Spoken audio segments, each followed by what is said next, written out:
All right. Hello. Hello, everybody. All right, welcome in. Hold on a second. New studio. Again, we're still doing the new studio every day as we explore all the different options we have available here at the E-Gallery. This is the sex room. I'm just going to call it the sex room. It is a room. I wanted to see what it would be like before. Okay, long story short, some of you have been with the Rant. We do this every day, Monday through Friday, for 3 years.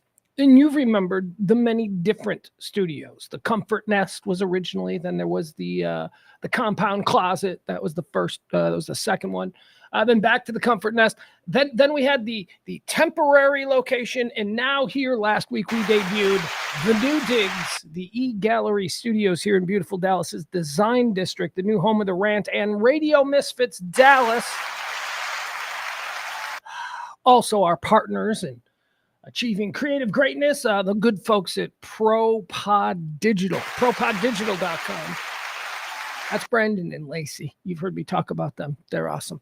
All right, that's all the stuff we got going on here. So every day, at least the last few, I've been moving around to different locations, trying to try out different looks. I thought this would be a room, a good newsroom look. I was going to put the news on behind us, but it's not working. So, whatever. We're just going to have a blank screen. That's fine by me. Doesn't matter. All right, as I said, we do this every day, Monday through Friday at 12 p.m. What is it? It's me. It's a middle-aged narcissistic man ranting about all the day's current events, headlines, hot topics, gossip, whatever it is people are buzzing about today. I'm going to give it to you. I deliver it to you in what is known as a stream of consciousness performance. A rant. Really, it's just a rant. But what it is it's an unhinged rant where certainly I am familiar with the stories that I will be discussing because I prep myself all morning long, reading these things and coming up with thoughts. But then I see them and starting, about 2 minutes ago or so, I will begin talking and I won't stop. I have nothing governing me. I have nothing. There's no filter. I can't say that. Whatever is next in my thought brain. That's a good one. Thought brain. Sometimes I say things like thought brain. Whatever it is, it's a stream of consciousness. So I'm not worried. You shouldn't be worried. Let's have fun. The chat room is a good place to come together. We've been hosting this chat room now, as I say, for 3 years. Let's say hi to our friends in the chat room. We've got Leslie. Hi. We got Byron. Losing the voice. Sorry. Barney's here. Peter's here. Cameron's here. Gee, I wonder if there's anything to talk about on today's show. Wonder what the big rant will get kicked off with today. Oh, I don't know. Maybe that I was right about something again. Look, I know what you're saying, Pugs. You say about 1,000 things a day. Every once in a while, something's going to come true. But big ones, you want to talk about the big ones? Yes, it was I who predicted on opening day of last year and maintained throughout the season that the Texas Rangers were going to win the World Series, and they did. That was me. It was me who told you that the Dallas Cowboys were not nearly as good as you people thought last year. That was me. And I hate to say it, but I told you the Mavs weren't ready. I said this Mavs team is not going to, and you guys were like, but, and I'm like, no, they're not ready. Sometimes I get my predictions right. And I predicted that there would be an open convention at the DNC. I predicted this a year ago. A year ago, I was saying there is no way that this man, President Joe Biden, can serve effectively another 4 years. I was right about that, too. We'll get into that. We'll get into all of that. Oh, I got thoughts. I've been gestating thoughts on that whole situation for a long time. Today's the day we let them fly. Let's see here. Peter says, you get to paint the tapestry of the day. I love that. Look at that, being poetic. Peter, being poetic, that's great. Jenna says, hiya, ranters and ranters. Jen could be here every day. We got a new Jen. We got a new Jen in the chat room. Look at us. I love it. Rantistas. I like it. All right. What do I need to tell you? Birthday weekend, of course. Birthday weekend with the boy. There's a 15-year-old at this very minute just laying in his underwear in my bed, not moving, hasn't moved. It's just like, I'm hanging out here for a while. I'm like, okay, that's fine. What do we do? I told you that one of my big jobs being a part-time dad is that I have taken on the responsibility of the cultural education of my son, which means that I make him watch movies that he would probably not be exposed to in his generation. I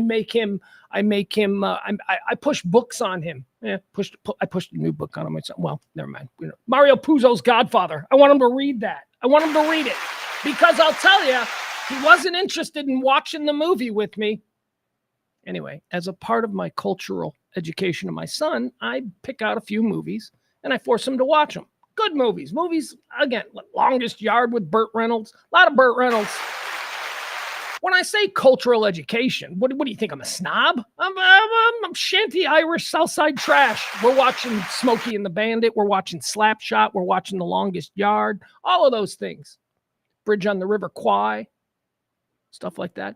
So this weekend was my birthday, and I thought maybe this would be a good weekend for us to really dig into something that I think my 15-year-old son should be exposed to, and that is the Godfather film.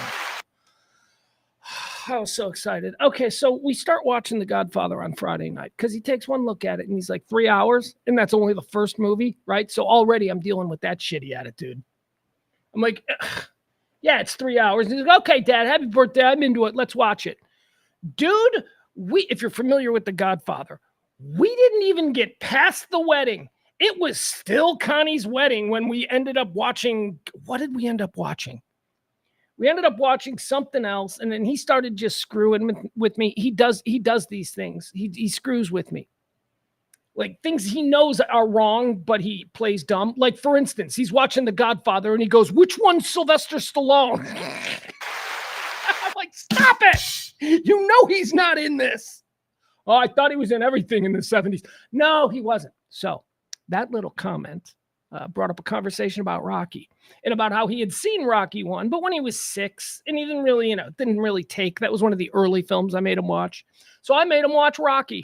We watched Rocky instead of The Godfather. He liked it. He liked it so much. We watched Rocky 2. Then on Saturday, we watched Rocky 3. We watched Rocky 2, and we watched Rocky 3. We got to the one with Dolph Lundgren as Drago. I will destroy you. We got to that one, and it was like, yeah, no, Dad, I'm good. I'm good with the Rocky stories. I think I get it. I go, yeah, that's pretty much it. You get it. He's like, how many times is this guy going to retire? And I never realized that, but Rocky retires in every movie. It's the same plot line. We had fun, though. They were good. I hope you guys had a good weekend. We had an Italian feast. I made an Italian feast. I'd been working on this Italian feast since Wednesday of the previous week. You got to make the meatballs, and the sauce has to sit in the refrigerator for a couple of days. Any good Italian will tell you that. Tuesday sauce. You know what Tuesday sauce is? Tuesday sauce is the most delicious sauce that you can get in an Italian restaurant. You know why? Because Tuesday sauce is sauce that was made for Sunday dinner. That's right. It was made for Sunday dinner, and then it sat in a refrigerator for 3 days or 2 days, whatever that is. And now it's Tuesday, and it's freaking perfect. It's known as Tuesday. So I started making the sauce on Wednesday so that by Friday we would have Tuesday sauce. Perfect sauce. I made meatballs. Oh, we had meatball sandwiches. We had spaghetti. It was so good. That was all intended for the Godfather experience. Garlic bread. I made this extravagant garlic bread. It's my birthday. Nobody's making this for me. I'm trying to make this experience incredible. Make all kinds of spaghetti and garlic bread. My God, we even had like sides of like, it was just good. It was good. I worked hard on it. And then he wouldn't watch The Godfather. He was like, nope. However, I was okay with it because we watched Rocky, and Rocky is, of course, the Italian stallion. So we brought it all back home. Something else I wanted to mention. I found this over the weekend. Are you guys familiar with this? You know how we love to talk about the documentaries. We love to talk about the not political documentaries because this show is not about politics. I don't give a shit if you're a crazy person on the right or a crazy person on the left. You're all nuts. The rest of us in the middle here, we're just walking around trying to get through life. The rest of you, loudest and the dumbest. This show ain't for you. Again, I always say this show is not for you if you've ever been kicked off an airplane. If you've ever delayed people from going somewhere because you just couldn't hold your shit together, this show is not for you. If you are banned from your family's Thanksgiving or birthday party, here's the thing. If you're somebody in a family where you run into the cousins and they're like, yeah, I just saw Jimmy last week at Bobby's birthday party. And you're the guy who's like, wait, Bobby had a birthday party? Yeah, fuck you. You're obviously a problem. Your own family doesn't even want to be around you. This show is not for you. Because we don't do politics. Those are the crazy political things. So what we do is we give you all the day's news through a centrist, middle of the road kind of lens. Someone who thinks that the Democrats are all crooks and thinks that the Republicans are all fascist. It's just all a never-ending cycle of bad people doing bad things to good people. All right, that's the rant. So far. What do you say we get started? All right, let's get started on today's rant. It is the High Noon Rant. The day is the 22nd day of July. There's 204 of these days that have already been ripped off the calendar. That means 162 until New Year's Eve. 162 days of the year. All right, here's what we're going to do. We're going to run into the 4 quarters part of the show. We do 4 quarters. First is antecedently on this day. That's just history. Second is birthdays. You know what that is. Third is deads. People who died, where'd they go, heaven or hell? Then we run into quarter 4. Those are the topics. So let's get started. Here we go. Antecedently on this day. Antecedently on this day in 1933, aviator Wiley Post returns to Floyd Bennett Field in New York City, completing the first solo flight around the world. Did this in 7 days, 18 hours, and 49 minutes. You guys ever hear of Wiley Post before? I mean, doesn't this seem like a significant achievement? He was the first solo flight around the world, and he did it in a week. He went around the world alone in a week. That seems like we should know him. We don't know him. We don't know Wiley, but we know Amelia Earhart because she screwed up. We know who else we know. We know Lindbergh. We don't know this guy, Wiley Post. All right, sometimes history. Don't be boring. I think that's it. Don't be boring. Wiley Post had done something that maybe Hollywood would have made a movie about, then we'd probably know who Wiley Post is. Antecedently on this day, what year is this? I don't know.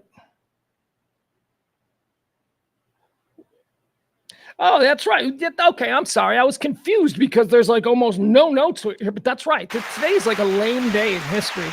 1990, Greg LeMond. Greg LeMond won the Tour de France, first American to do it 3 times. Not even this first time, the 3rd time on this day. Tour de France, bike riding. It's something every 12-year-old in the suburbs has mastered by the time they're 12. They still give awards and money for. Greg LeMond. He was, what was his deal? Did he have cancer too? Did he have 1 testicle? Did Greg LeMond have 1 testicle? I think he did. Because I remember Greg LeMond, like me being a kid, going, if you ride your bike too much, you lose a testicle like Greg LeMond. Don't know if that's true. I was 12. I'm stupid or whatever. Greg LeMond on this day in 1990, he won the Tour de France for the 3rd time, first American to do that. That's not even a thing. The first American to win the Tour de France is a big thing. But then when somebody else wins it, now it's like, oh, Americans have won the Tour de France. And then suddenly you get, oh, somebody's won it twice now. And then somebody else wins it twice. And then somebody wins it 3 times. And then Greg LeMond on this day went, that's not impressive. It's like, he's the only American to win the Tour de France 15 times. Yeah, I bet. But nobody's won it 15 times. That's a stupid record. Anyway, Greg LeMond. What else do we have here today on this day in 2019? Chandrayaan. Chandrayaan. It's Indian. It's an Indian word. They were like very complicated people with their words and their names. Oh, my God. I'm telling you, the Indian people, the people of India with their names. Oh, they're glorious. Oh, my God. They went to the letter store when they were working out their names, and they had a fucking lot of money in their pocket. Because those Indian people, they got big, long names. They're cool. They're cool. They're pretty. They're big. I can't pronounce any of them, but they're all like this. Okay, so Chandrayaan, spelled Chandrayaan, 2. Number 2 at the end there.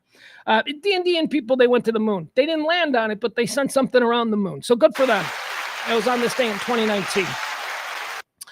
As developed by the Indian Space Research Organization, Chandrayaan-1 is launched from Dhawan Space Center. It consists of a lunar orbiter and also included the Vikram lander. Well, maybe they did land. I don't know. I don't know how they went down. Anyway, there you go. That's antecedently on this day. Not a very big day. Let's do birthdays. These people claim it's their birthday today. Let's decide if they're cool or not. What do you say? Born on this day, 1923, Bob Dole. He's cool. You know why? Because Norm Macdonald made him cool. I don't really. Bob Dole, he was just a dude. He was just like a politician my whole life growing up. I think he always, didn't he the guy, he always carried a pencil in his hand? He carried like a pencil in his hand. Like he always had, because I guess his arm, he was, dude, I mean, he was like, wasn't he like a fighter pilot in World War II? He got shut down. He lost his arm. And now he just always had, I don't know, whatever it was. Bob Dole, happy birthday. Ran for president, got waxed. Norm Macdonald played John Saturday Night Live. Very funny.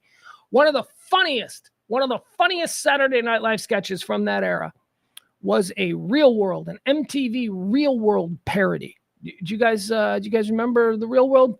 Saturday Night Live did a Real World parody where they introduced the new roommates, and it was all like the typical Real World teenage Gen X roommate, whatever, man, that whole thing. And Bob Dole, Norm Macdonald as Bob Dole, was living in the Real World house. Very funny. If you find that on YouTube, enjoy. All right, birthdays. Bob Dole, good for him. Born on this day in 1940, Alex Trebek. He's dead now, but we like Alex Trebek. Pretty condescending to people when they got shit wrong. I mean, and it would be all right, but he's got the answers. So what are you doing being condescending with the answers? He's one of those guys that like doesn't know it, but then he looks at it and he goes, "Oh yeah, I knew that." That's who Alex Trebek is. But we like him. He's good, and he's dead. Alex Trebek. Sometimes the stream of consciousness goes off the rails a little bit, and I say things like Alex Trebek. Alex Trebek, born on this day in the year 1940. Born on this day in the year 1941, George Clinton. George Clinton and the P-Funkers. I mean, they weren't all born on this day, but George Clinton was. So, George Clinton, whatever. I've seen George Clinton. George Clinton became popular in the 90s with white kids, with white suburban frat kids. I mean, George Clinton's career is in the 60s and in the 70s. And then in the 80s, he was like considered passe and nothing. But then for some reason in the 1990s, Gen X frat boys, specifically white Gen X frat boys, then re-embraced George Clinton. And he had a whole nother big run in the 1990s, and good for him. But, George Clinton's a genius. Is he? Is he a genius? I don't know. He had great musicians in his band. That is undeniable. But he just kind of weird, anyway.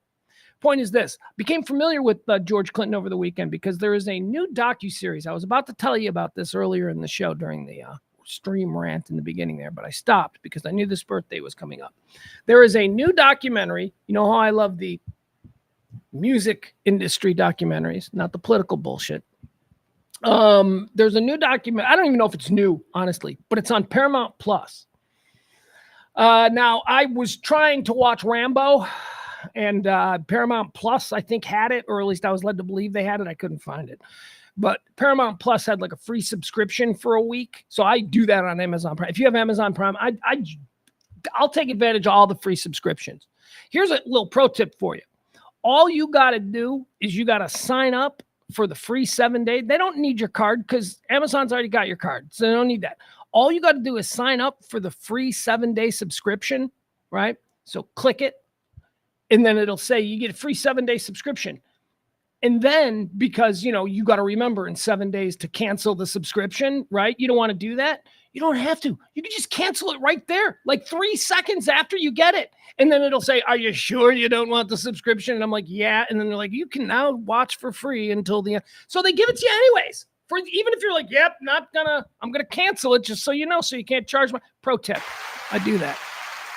I did it with Paramount. I did it with Paramount Plus. And they've got a new documentary series. George Clinton. Don't worry, I know where we are. George Clinton's birthday. They got a new documentary series on there called Lala. And it's a 4-part documentary series about Lollapalooza. And there's a good chunk of it that's about George Clinton and P-Funk and how Lollapalooza brought him to the white frat kid. It's really good. it's really interesting about how Lollapalooza began and what it is now and what they went through for a period of time between like 2000 and 2010, where it just wasn't cool and it was just a cash grab. And anyway, it's very interesting. What was something else that I saw? Perry Farrell. Perry Farrell, of course, of Jane's Addiction. Jane's Addiction started the Lollapalooza tour. Perry Farrell says that he knew it went bad. He knew that it had gotten away from him because the first 3-4 Lollapaloozas were great. And then you started to have the whole festival thing with Horde, Lilith, Warped. You started having all these other things, so it got watered down. Perry Farrell says something really interesting in the Lala documentary on Paramount Plus. He says, I knew that I had lost control of it when I stepped out on stage, looked into the crowd, and saw all the guys who were beating me up in high school. Oh! Yeah, you dork. You started to appeal to the bullies. Yeah. Anyway, George Clinton. He was a big part of Lollapalooza in the early days. George Clinton. And so was Ice-T. Body Count. I don't know if you remember that. It's really good. Paramount Plus. It's called Lala. Born on this day in 1941, George Clinton. Born on this day in 1946, Danny Glover. Danny Glover, another connection to Lala, the documentary. His son, Corey Glover, or is it Corin Glover? I don't know, whatever. He's the lead singer of Cult of Personality band. What's that? Living Color. That's right. At least I think. Maybe not. Anyway, Living Color was a part of Lollapalooza. Born on this day in 1940. I don't know. Maybe Danny Glover isn't the father of. I always thought he was. That was the rumor back in the 90s. But then I said it here, and I'm like, wait a second. That was like an unchecked rumor. I just went with believing that. I don't even know. I may have even conjured that. Is that true? Look it up. Thanks, chat room. Appreciate you. Born on this day in 1946, Paul Schrader. All right, so Paul Schrader. Let me see this. Paul Schrader made a lot of good movies. I believe Paul Schrader made Rocky, but not really, because the person who made Rocky then walked away from it, and then I think Paul Schrader jumped in. But hold on, wait a second. Let me look at see what Paul Schrader did. I think he also did like Saturday Night Fever. Like I think he's good. I think Paul Schrader's a good movie guy. Let's see. I'm not prepared to do a Paul Schrader draft. Filmography, film. Okay, here we go. Oh my God! I should do a Paul Schrader draft. Oh my God. All right, Paul Schrader, born on this day. First of all, Taxi Driver. He did Taxi Driver. What? He did Hardcore. Hardcore. Have you guys ever seen Hardcore? By the way, he did a bunch of other movies too. I'm just naming the ones that I like. You ever seen Hardcore? Hardcore is George C. Scott as a dad who his daughter runs away. This is 1970s. His daughter runs away and gets involved in porno. So George C. Scott's got to go like across the country investigating where his daughter. It's kind of like the Liam Neeson's movie. Where's my daughter? She's doing porn, Liam. Anyway, that's the only difference here. So, and there's this great scene with George C. Scott. He's in the movie theater, the adult movie theater before video. You used to have to go to a place with other creepos to watch porn. Not me, but others did. Ask your dad. He knows. So there's this great scene where George C. Scott is sitting in the movie theater and he's watching his daughter in a porno movie. And you don't see the porno movie. You just see George C. Scott's face. Oh, is it great? Oh, Paul Schrader. He did Hardcore. He did Taxi Driver. He did American Gigolo. He wrote the script for Raging Bull. Oh, my God. Oh, wait a second. No, of course, Taxi Driver is Scorsese. He wrote the script for Taxi Driver. What am I doing? I'm sorry. That was dumb. See, that's the stream of consciousness. You just go with shit. And I'm like, wait a second. Taxi Driver was written by Paul Schrader. Directed by Martin Scorsese. Hardcore, on the other hand, Hardcore was absolutely written and directed by Paul Schrader. American Gigolo, written and directed by Paul Schrader. Raging Bull, written by Paul Schrader, directed by Martin Scorsese.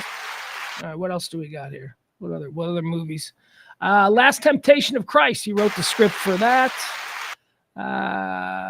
Whatever. Am I missing anything? It looks like he wrote most of Martin Scorsese's films. All right, there you go. Paul Schrader, happy birthday. I guess we can say. I like him. He's cool. I really didn't give him all that credit because I was trying to get to this guy. Born on this day in 1947, one of my favorite people in the history of comedy, Albert Brooks. Love Albert Brooks. terrific HBO documentary about Albert Brooks. I would love to expose my son. I exposed my son to the Albert Brooks documentary, but he was like, yeah, okay, great, Dad. Another unfunny old guy that now I have to know about. That is a bad attitude, young man. I want him to watch Modern Romance. I want my son to see Modern Romance. But here's the thing. He's got to have his heart stomped on first. Otherwise, that movie doesn't really resonate unless you've been absolutely heartbroken. You have no idea how to appreciate Albert Brooks's masterpiece, Modern Romance. Happy birthday, Albert Brooks. He's one of my all-time favorites. Born on this day in 1947, a guy who used to listen to my radio show. Yeah, apparently he liked it. Don Henley. Don Henley is born on this day in 1947. Don Henley, the Eagles. Yeah, I was friends with his cook. He used to live somewhere around here. I still did. He had a place in Highland Park, and then he's got a ranch somewhere. Anyway, apparently my friend, or not a friend, he was a friend of a girl I was dating.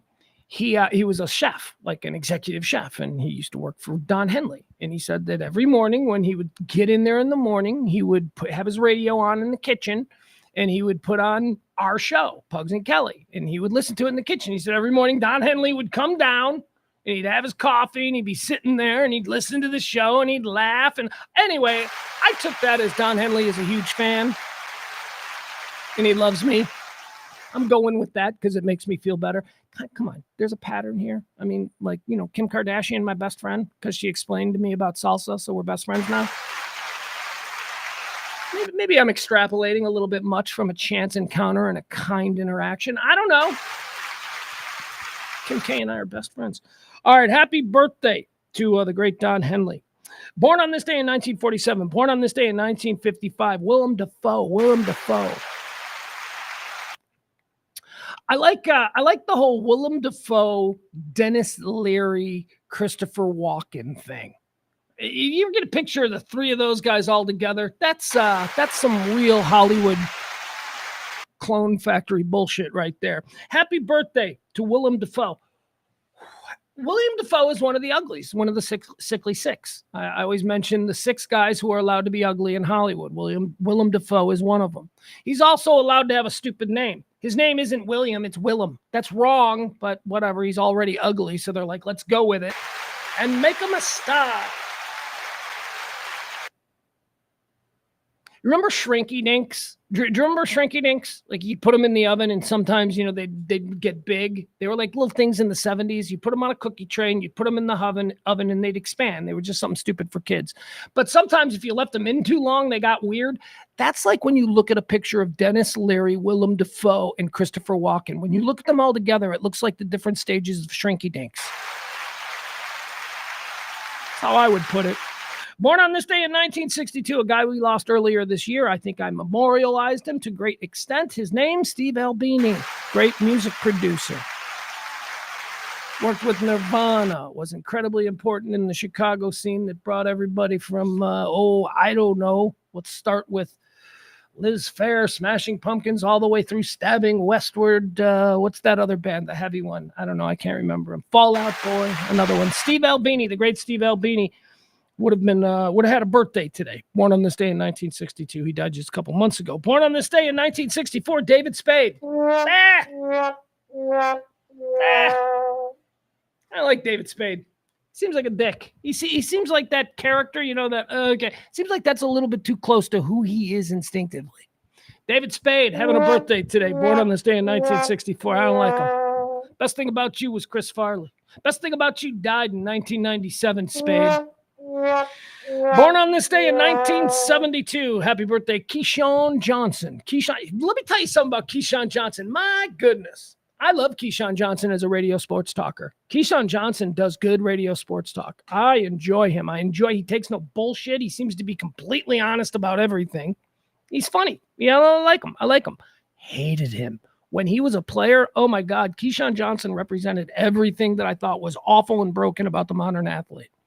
He was so bad that there is actually a phrase now in the NFL about Keyshawned. You get Keyshawned now in the NFL. That's where a team is just, so tired of your antics. Seems like the only teams Seems like only wide receivers get Keyshawned, but maybe that's because I bet you there's some cornerbacks out there who will eventually get Keyshawned. And didn't AB get Keyshawned? Antonio Brown? Yeah. Who else got Keyshawned? I don't know. That's where a team is just like, man, you're good, but God, you're a headache. Get the fuck out. That's getting Keyshawned. Born on this day in 1972, Keyshawn Johnson, really a good sports radio guy. Born on this day in 1992, as well as Keyshawn was 72. Born on this day in 92. You know, I've ranted about this. You know, I tell you about Only Murders in the Building, about how I think that's just a boring show. That's like a show. That's a show that boring people think is excellent TV. It's like, okay. Steve Martin and Martin Short. I love these guys, but come on, man. They're doing the same thing. I get it. I've seen it. I don't need... The only good thing about that, to me, is Selena Gomez. Selena Gomez. I didn't know her from anybody. And then I watched like the first couple episodes of Only Murders in the Building, and I'm like, oh, that's Selena Gomez. Oh, I like Selena Gomez. She's cute. I like her energy. I like the way she dresses. She was wearing a puffy coat with an orange hat in one episode, and I'm like, that's adorable. I'm now a Selena Gomez fan. Happy birthday, Selena Gomez, born on this day in 1992. Born on this day in 2013, Prince George of Wales. Prince George is he's Prince William and Kate's oldest son. He is second in line. He is second in line to the throne. So you got King Charles. He's the grandpa. King Charles is on the throne, and then first in line to the throne is William. That's King Charles and Lady Diana's son. That's William. He's next on the throne, and then after William, that's where you get this dude. Happy birthday. Happy birthday to Prince George of Wales. All right, that's going to do it for birthdays. Let's go on to the dead people. Quarter three. These are the people who've died. These are folks who have died. We're going to decide whether they went to heaven or hell. That's right. Dead on this day in 1934, John Dillinger, gangster, American rebel. He's going to hell. Of course he's going to hell. He's just a murderer. He's a bad guy, Dillinger. We don't have to think about it. Dead on this day in 2008. She's one of them there golden girls. How do we feel about Estelle Getty? Estelle Getty. What'd she do? What's her backstory? We got any rocks we can overturn on Estelle Getty? Here's the problem. Estelle Getty is an actress. Now, when we decide if someone went to heaven or hell, there are a couple of things that, we have to determine. Like, were they a football coach in college? If you were a football coach in college, you immediately go to hell. That's just, you're doing that. Another one of them is, are you an actress? If you're an actress, just without any other evidence supporting you're going to hell, because actresses are nuts, and they love to make you nuts so that then they can react to what they've created. Oh my God. So Estelle Getty is an actress. Politicians as well. If you're a politician, unless you're like Abraham Lincoln, you're going to hell. Estelle Getty's an actress. She died on this day in 2008. So she's already on her way to hell. Pack a bag, baby. But she's also a golden girl. That complicates things. I don't think we can put golden girls in hell. I don't think the millennials will stand for it. So we're going to put her in heaven, Estelle Getty. Golden girl. Wasn't she the old one? Wasn't she the little tiny one? Oh, she was a pistol. All right, dead on this day in 2013. Oh, love this guy. Here, he's the That Guy actor. He's one of my all-time faves as far as the That Guy actors go. Here, let me show you this dude. I loved him. He had a very important role.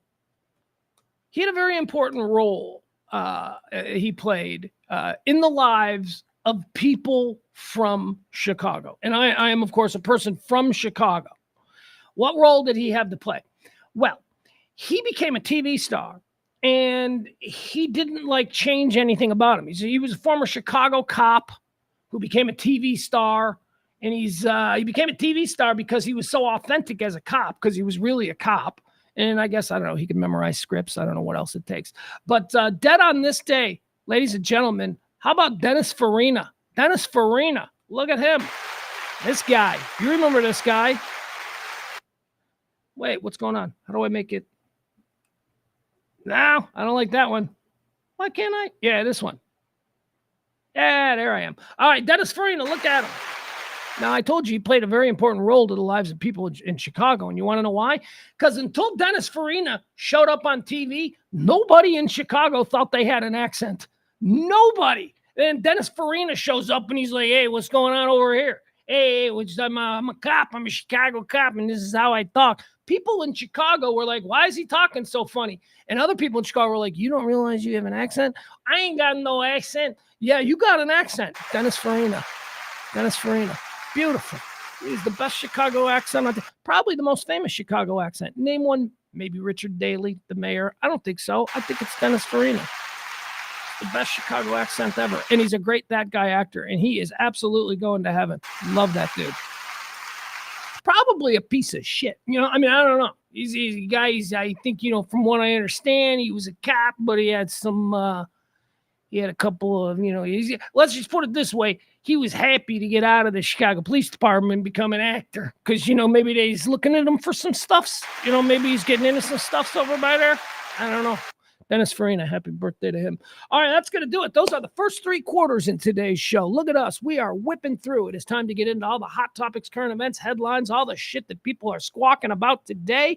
But first, I want to remind you how this show runs. Help us out. We run on your tips, your gratuities, anything that you can do to keep this kind of talk radio going. What kind of talk radio is it? Well, I'll tell you. It's kind of talk radio that doesn't follow corporate lines. We don't talk about things we're told to talk about. We don't adhere to any singular political perspective. We're not trying to propagandize a population with any kind of, political intent. Nothing like that. I hate politics. We do talk about the world, and unfortunately, because of the way the world works, politics does creep in there. So let's go. If you support that kind of talk, by the way, I keep dwelling, because this kind of talk doesn't get, on the radio. I'm not going to follow any lines. I'm a crazy person. I'm just going to tell you what I think about shit. You can call me a fascist. You can call me a libtard, whatever. I'm all over the road. Let's get into it. Let's talk about the big news. Hey, I wonder what the big news story is today. What do you think? Well, of course, we're going to talk about the CrowdStrike global outage that we're all still dealing. Now, come on. What are you, stupid? That's not the big story. Let me see here. Do I even need You know what? I don't even need notes for this. All right, forget about it. Let's just talk about Biden. All right. Thank God. Thank God. Oh, Pugs, what do you mean? Thank God. I've been complaining for a year now that these two cannot face off against each other again. This is nonsense. I want both of them gone. One down, one to go. That's how I look at it.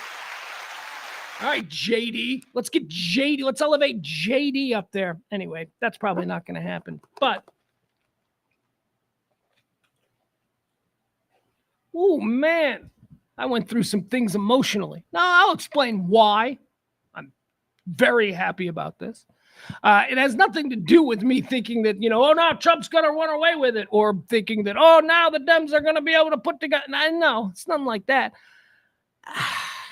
I just didn't think Biden was going to be able to do another 4 years. And I, until very recently, I thought that Biden was probably going to win in a squeaker. I figured that Biden was probably going to win within the margin of error, just like in 2020. But then some things happened. Like the debate happened. And I'm like, this fucking guy, no way. So, I had to the Dems, these idiot Dems, they better not, we're going to do the right thing and we're going to let the old man finish. No, that ain't the right thing to do. If you Dems want to try and win this thing, your down ballot is going to be atrocious. You're going to lose the House. You're going to lose the Senate. Oh, my God. That's what I'm saying. From time to time, I like to pretend like I'm a political strategist, a consultant for hire, if you will. So the debate happened. And I'm like, okay, never mind. This is not, I assumed that Trump was going to go up by 10. He didn't in the weeks that followed, but whatever. After the debate, of course, that's when the chorus of he needs to step down started coming from people of influence. Not everybody of influence, but some people. Biden was defiant the whole time. He's like, I'm staying in it. I'm in it to win it. And all that kind of shit, right? And I brought you those stories every day. We talked about it. We watched this thing develop. And the whole time I kept saying, nah, he's out, man. You can't run. It's not going to happen. It's going to be an open convention. It's going to be an open convention. And we're still not there yet. What we are is we're at a different process with the convention, but we will have an open convention, I promise you. So then the assassination happened, right? Because everything sort of leveled out after the debate. Biden was going to stay in his family. He went for a weekend at Camp David with his family and closest advisors, and they came away thinking, we can win this. Then Trump gets the assassination attempt, and holy shit, it's like that. I mean, could have been really bad for Trump. Turned out to be really good for Trump. And Biden's looking at that. That had to suck because that looked great. Nobody ever looked cooler than Trump getting assassinated. You can't look. I don't like the guy. I think he's an obvious con man, but you cannot deny. And again, I'm being the guy in the middle. You can't deny that. That is badass. So then, even after that, Biden's like, I'm staying in, and that's all last week. Then he gets corona. Then the numbers, the new poll numbers after the assassination start coming up. And instead of it all being, Biden's ahead here and Trump's ahead here and it being back and forth and a real squeaker, it starts to look, Trump is now moving outside the, what do they call that? The 2% area of whatever, it's like, well, error area, whatever they call it. I don't know. Trump starts moving outside of that. Now Trump's up 5, Trump's up 6. Some polls have him up 7, right? So Trump's starting to pull away. And this is last week. And, Biden's got a whole big weekend of campaigning. He's got these big ass events. He's going to go to where? He's going to go to Wisconsin. He's going to go to Pennsylvania. This is all the big weekend. And these are big events. If you are the county commissioner in Pennsylvania and you're hosting the president, it is a huge thing. You're not just throwing it together. You've been thinking about it and waiting for this day for months. Oh, the president's coming. It's a big deal. Doesn't matter if you like the president's coming. You're going to have Secret Service. It's going to be exciting. It's not going to be a normal day. So Biden had all of these events scheduled. And then what happened? Oh my God, he's got corona. What did I tell you? I told you he didn't have corona. I told you this is nonsense. This is cover. They need to provide cover because the Biden campaign has decided they're not going to do these rallies. They're not going to do these rallies that I just told you, Wisconsin and Pennsylvania. They're not going to do them. They need to cancel them. And how do they cancel them? If they cancel them and say, we're just not doing them, then the media will be like, he's dropping out. So they came up with a cover story. He's sick. He's got corona. I said from the very beginning, it's a cover story. There's no way that old man has corona. He is just not going to waste the time and money at these events because he doesn't think he's going to run. Sure enough, last week I said it'll happen over the weekend. It happened over the weekend, and I was shocked. I didn't think I was going to be right. Sunday afternoon, me and my son are watching Rocky movies, and I go, you know what? I had a tingling. Spidey senses calling. I had a tingling. I'm like, I need to just check in on the news. So I put it over to CNN, and I was within 5 minutes of the news breaking. I was on it. And my kid's like, you going to watch this all day? And I'm like, this is history. You need to watch this. You need to remember where you were when Biden said, although it's not history. Biden even screwed this up. I always tell you about how the Democrats are always tripping over their own dicks. Biden screwed this up. Biden should have gone live from the Oval Office Sunday night and did his LBJ. Where's the LGB? Where's the LBJ moment? I will not seek, nor will I accept my party's nomination for president of the United States. Where was that moment? We didn't get that moment. Biden's like, yeah, somebody tweet it or whatever. That LBJ moment is codified in the minds of anybody that was around back then. They didn't even release a video. Okay, so you don't go live from the Oval Office. What you do in 2024 is he makes a video from the Oval Office and he releases it virally. At least we'll still have him looking at the camera explaining, oh, Biden's going to speak this week on it. Well, the moment is gone. The reason that LBJ moment is so historic is because people didn't expect him to say that. And we all went, not me, I wasn't born yet. But you know what I mean? Biden screwed that moment up for himself, pretending to have COVID in Delaware. All right, so he stepped out and they immediately went, Harris is going to do it. So we got Kamala Harris. Let's see here. Let's talk about the Trump side. So,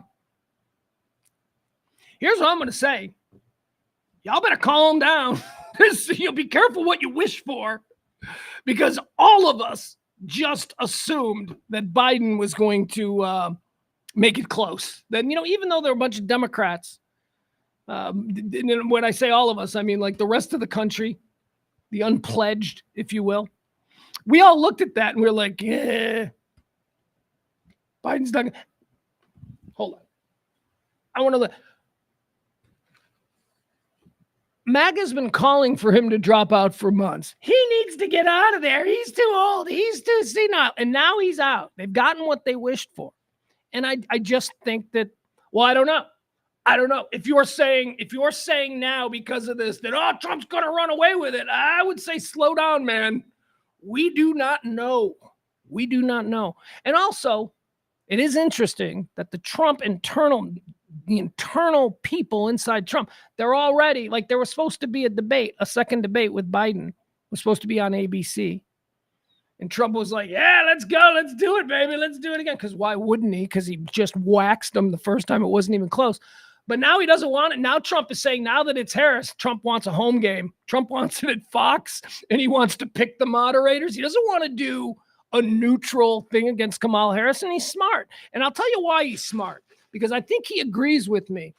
Or maybe he doesn't agree with me. Maybe it's on some like subconscious level. He understands this. But this is another thing that I have been saying for a long time. I think Trump's kryptonite might be educated, powerful black women. I think that might be his kryptonite. He's gonna stop it. Hear me out. A guy like Donald Trump, man, he's like a shark. He's been feeding on country club, white Ivy League board members his entire life. Some 50-year-old hotshot steps up in a boardroom against Donald Trump. Donald Trump knows exactly how to humiliate that guy in the eyes of everybody else. He knows exactly how to take him down. I don't think that Donald Trump has ever had an adversarial relationship with a black woman before. Do you think Donald Trump has ever gotten into a screaming match with a black girl on a city bus? No, I have. It's unpleasant. Scary as hell. The head shaking and all that. I'm telling you, you don't know how to react to it as a white guy. You're like, ugh. Every black woman, I believe, that Donald Trump has ever dealt with have been cut from the Omarosa cloth. It's been someone who worked for him. Yes, Mr. Trump. Yes, Mr. Trump. Or maybe, somebody who does labor for him at one of his properties or something. He's very comfortable with them. I'm telling you, man. Kamala is a lawyer, man. I went and watched Kamala Harris's cross-examination of Brett Kavanaugh and what was his name? Robert Barr. What was his name? He was the attorney general. Good Lord, man. She's scary. She's scary and she's mean. So I'm just telling you, I don't think the debate's going to go the same way. I'm not saying who's going to win. I'm just telling you it's a different thing that Trump is going to have to go up against. It's like black woman stuff. And as a white guy, he's got to be careful.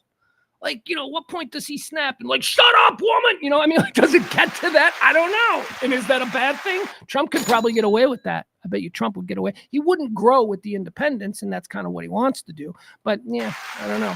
Anyway, I'm interested. I am engaged. I still ain't voting. You know me. I didn't want Kamala Harris. I want the open convention. I want to see people challenge her. I got a little bit excited the other last night when they were like, Manchin's getting involved. I'm like, this is what we need. We need a convention in Chicago with floor fights with a bunch of different candidates. Let's hash this out. Those people, America, need to see the sausage being made. It's always pre-prepared for us because the conventions have become just entertainment propaganda for one political party. That's it. That's not what they're supposed to be. They're supposed to be where all the delegates from around the country come together and they're like, who's your guy? Who's our guy? And they argue about it and they actually have debates. We don't do that. We haven't done that in years. We're going to have a really interesting political process play out next month in Chicago. I think there's going to be protests. I think it's going to be madness. And I can't wait. It's going to be great TV. It's going to be interesting. The RNC last week was a big old bore. Why? Because they knew their guy. It was just all like Trump rally. It was just a big Trump thing. That's cool. There was nothing. We weren't going to be shocked by anything. I mean, we were shocked by Hulk Hogan and stuff like that, but that's it. It was like boring TV. The Democrats are going to be nuts. They're going to be talking shit. People are going to be fighting. There's going to be shoving. It's going to be nuts. Anyway, At the end of the day, I don't think it should be Kamala Harris, and I don't think it should be Kamala Harris because I think that they've had 4 years, and by they, I mean the opposition. They've had 4 years to create the national narrative of Kamala Harris. And I'm not just talking about a narrative of what the engaged think Kamala Harris is. I'm talking about just normal people who aren't even interested in politics. I mean, it's like she's been Hillary Clinton. Hillary Clinton is a woman who, if you take someone who doesn't know anything about politics, doesn't get involved in politics, and you say, what do you think of Hillary Clinton? She's going to go, eh. I mean, that is weaponized propaganda. And the media has been great at that over the years. The right particularly. They've absolutely ruined Hillary Clinton. What are you saying? She's a good person? No, I'm not saying that. I think if you know me, you know I'm not saying that. What I'm saying is she's not nearly as evil as you people have seemed to. She's just a bullshit politician, man. She's just somebody who grabbed for the brass ring. She's the worst. She babies and lizard people and child pornography and pizza houses. I don't know. It's weird. People are weird. They've done that to Kamala. So I'm like, what are you guys going to run Kamala for? What you should do in a short run, because it's only going to be 2 months, 2.5 months after the convention. In a short run, you gotta put up an unknown. You got to put up an unknown who looks good, who you need somebody who others can project what they want onto. And in a couple of months, I don't know. I mean, the right-wing media machine is really strong. So if there's anything, they'll find it and they'll put it out there. But they won't have the years of nonstop narrative driving that they did with, like, Kamala Harris. It's been 4 years of her being an absolute incompetent blowjob queen. She slept her way to the top. She doesn't do anything. Worst vice president ever. It's been 4 years of that. And I'm not saying it's true. I'm saying it's the perception. So you don't need that. I'd get somebody new. I'd get somebody absolutely, clean slate. Me, I like Andy Bashir, but I like Andy Bashir at the top of the ticket. I heard that yesterday. He's one of the leading candidates to be the vice president for Kamala Harris. Andy Bashir is the governor, 2-term governor of Kentucky. He's a Democratic governor in a deep red state, and they love him. Because he works, he knows how to fucking talk to people. He's a decent dude. I like Andy Bashir. Not as vice president. Not as vice president for Kamala Harris. Are you kidding me? He brings nothing to the table. As vice president, Andy Bashir, the governor of Kentucky, won't even deliver Kentucky. He's not going to deliver his own state as vice president. Andy Bashir's appeal is at the top of the ticket and how people in Wyoming might vote. And his appeal is more national. At the top of a ticket, he can get, I think, middle people to vote. People who don't know who he is. He's a good guy. He's a very good politician. I actually like him. I've read a whole lot about him since I first started going, Andy Bashir. But he can't be a vice president. He brings nothing to the table. He brings nothing as Kamala's vice president. Here's who's going to be vice president. I'm ready to say it now. I mean, I think this is not, you're so brilliant, Pugs. Really, did you put this thing? It's going to be Josh Shapiro. It's going to be Josh Shapiro. It's going to be Kamala Harris and Josh Shapiro. And that is formidable because Josh Shapiro will probably deliver Pennsylvania, which is a very important state. It's a very important state. He's popular there. People like him. He's Jewish. Here's the other thing. Josh Shapiro as vice president, as the first executive office holder in the United States to be Jewish. That's going to be huge in the Jewish community. And right now, the Jewish community is falling away from the Democrats because of the idiots on the far left who are like, Gaza, they're not terrorists. Those people. You put Josh Shapiro on the ticket as vice president. Oh, my God. Shapiro, a heartbeat away. No, so that's a good mix. He's going to deliver. Josh Shapiro will deliver Pennsylvania, and he'll turn out the Jewish vote for this particular ticket, which is important because there's some concern about the Jewish vote. And also Kamala at the top, the black vote. I don't know, man. I don't know. I think that without the dead weight of Joe Biden, I think that there are a lot of options that clever political strategists can probably come up with. And this is going to be an interesting race. We've now got an interesting race instead of that awful thing that we had before. Who am I supporting? I have no idea. Don't be stupid. Well, I know I'm not supporting Trump, but I don't even know if I don't know. You know, I'm one of these people that may not vote. Give me a reason to vote. Give me something to get excited about, because here's all I know. I ain't voting for Trump. Here's what I did love. Did you see the Aaron Sorkin story? I like this one. I like Aaron Sorkin. He's a crazy liberal, but I like his writing. He's good. He writes dialogue like nobody. He is such a great writer of dialogue.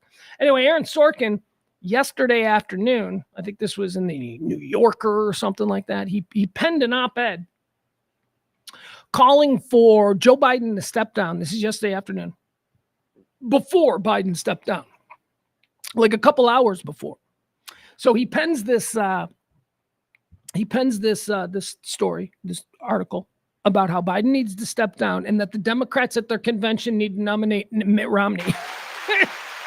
The Dems need to nominate Mitt Romney.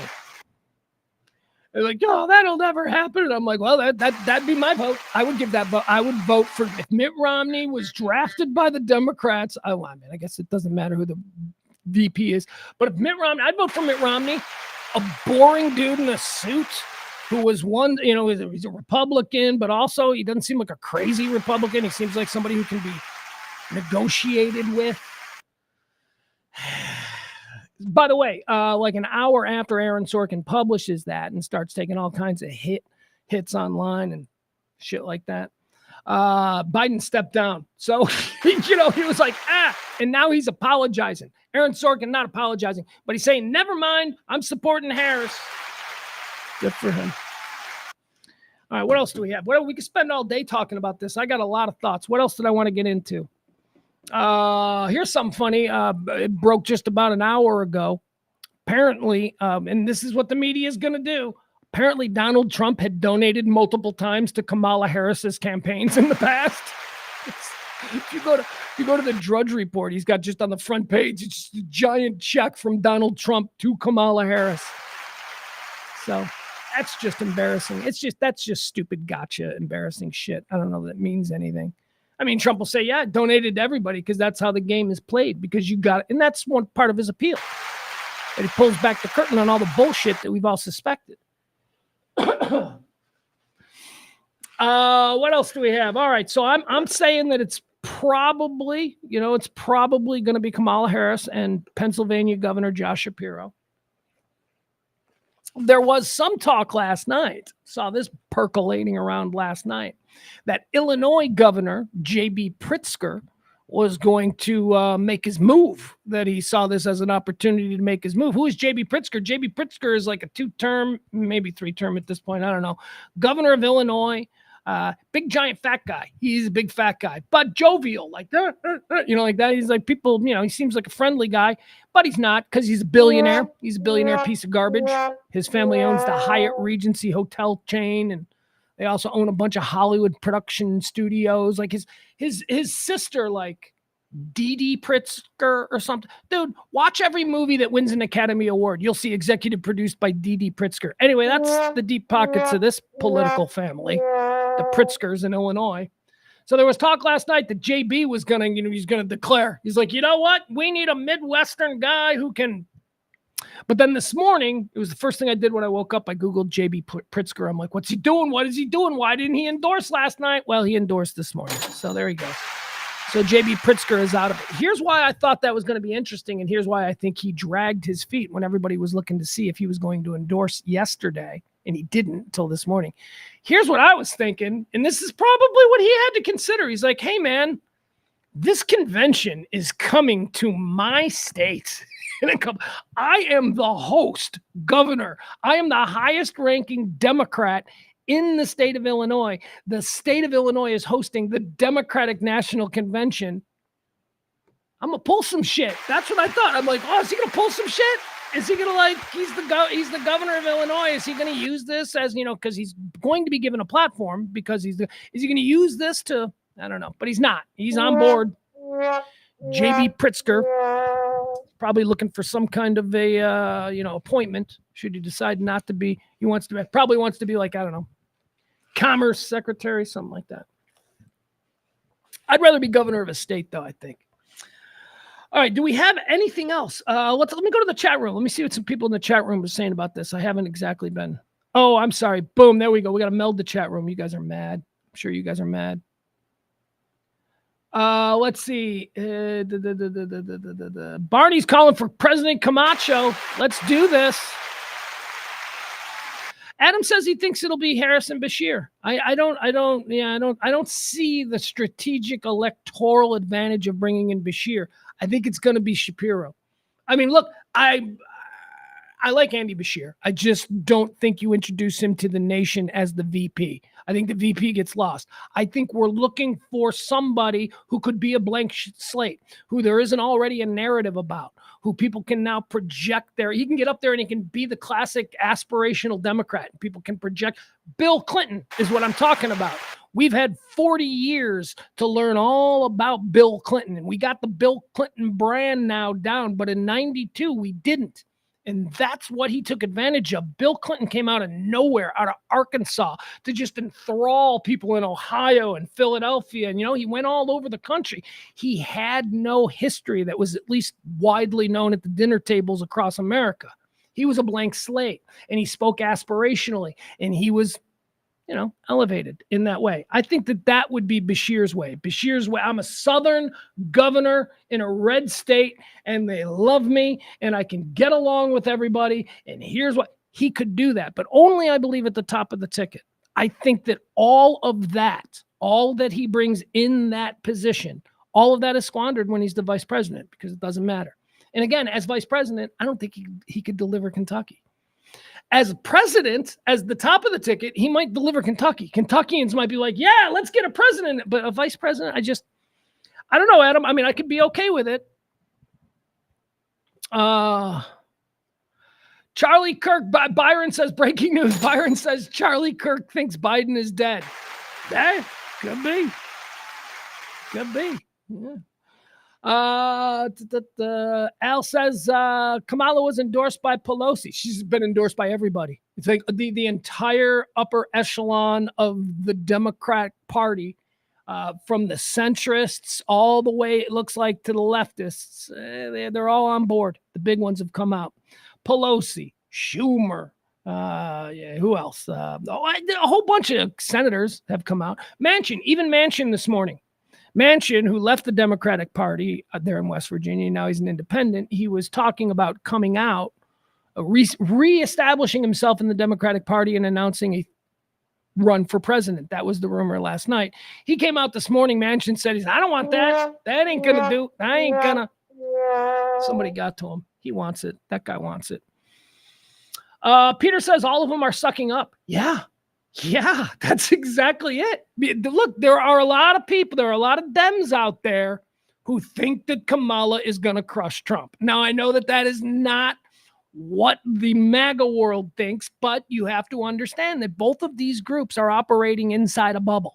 They are inside their own bubble where the only information these idiot Dems get is from, MSNBC and Rachel Maddow and all that shit. That's all they get. And then you've got MAGA, and MAGA is in that bubble as well. Look, man, you MAGA people, you couldn't conceive that he could have lost last time. Meanwhile, I'm kind of in the middle going, he's going to lose. I go, he's going to lose. He's going to lose like he did against Hillary. He's going to lose the popular vote. But the bubble had you going, no way. Like the day before election day, I worked with a guy named Bob. I like Bob. Day before election day last time, Bob was like, you guys, you have no idea. It's going to be like a massive, we're going to crush. And then he lost. And I came in the next day. I'm like, what happened, Bob? He's like, oh, it's not over. Because remember, it took a bunch of days. And then finally on Saturday is when they certified it. Went from like Tuesday to Saturday. And on Saturday, I'm like, well, Bob. He's like, oh, I was all stolen. Well, yeah, stolen because you lost. That's why. I can't live like that. I can't live like people with people like that. So the bubbles, the Democrats, their bubble, they're thinking, this is it. All the blue hairs and all the alphabet people, the LGBTQXRYZ, they're all going to come out and it's going to be a glorious Munchkin land type experience. I don't know about that either. But the left thinks that they're on now. They think that Kamala, let's ride. I don't know. I told you, man, last night I went and I watched a whole bunch of her stuff on YouTube where she was a senator and she was cross-examining people. She's a fucking scary bitch. She is a scary bitch. Watch the shit that she did to Supreme Court Justice Kavanaugh. I'm telling you, white country club men do not know how to handle a black female prosecutor. They just don't. It's just something that is just not in their wheelhouse.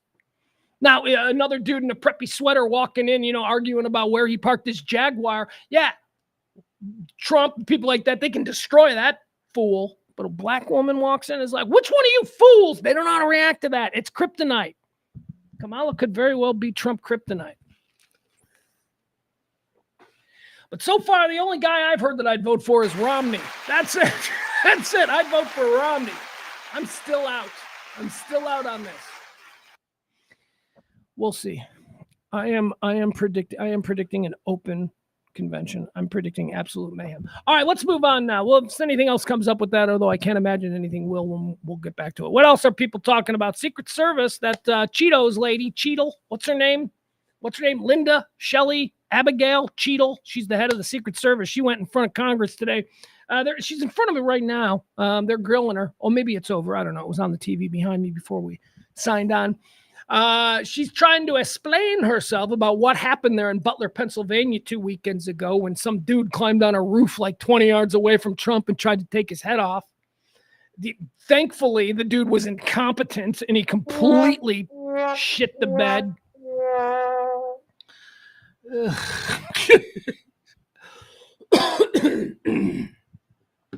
But it does stand to reason that reasonable people have reasonable questions about what the hell happened there.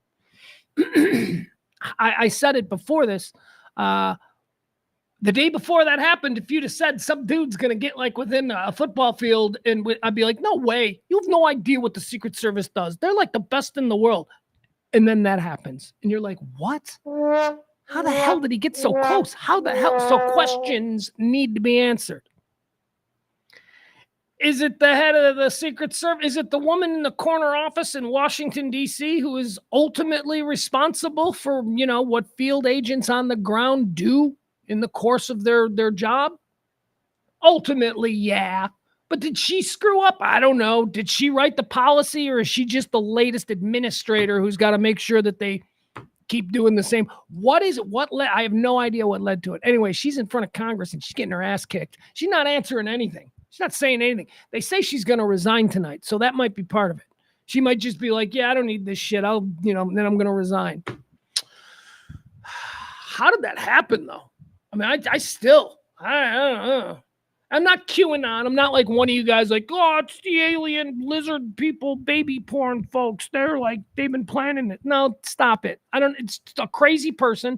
The world is filled with crazy people just doing rogue crazy people things. You ever driven down Harry Hines? My God. Here in the design district, I find myself on Harry Hines all the time. You will see any number of just individuals all by themselves doing crazy fucking people things. Okay?